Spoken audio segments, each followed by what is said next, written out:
new visual impairments. The COVID-19 pandemic has led to a dramatic decrease in the numbers of cars and trucks on the road.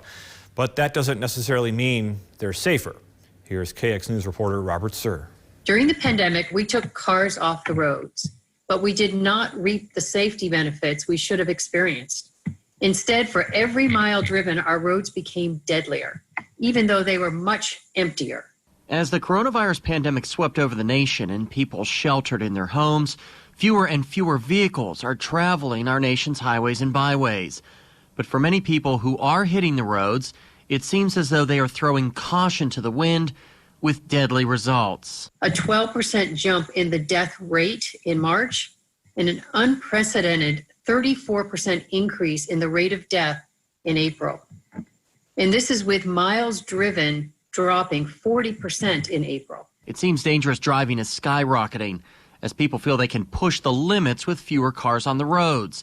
It's even prompted the National Highway Traffic Safety Administration to develop a new ad campaign aimed at getting people to slow down. Now, North Dakota is hardly immune to this issue. In fact, 16 states across the country saw an increase in traffic deaths when you look at numbers from May of last year compared to May of this year, with North Dakota seeing an increase of 36%, the fourth highest number in the country.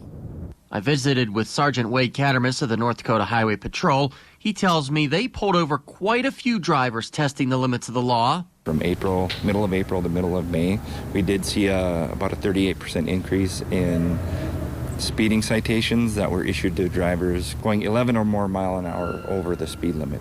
And it's not just speeding, but excessive speeding, such as traveling more than 100 miles an hour, was a major problem across the country, as well as here in North Dakota.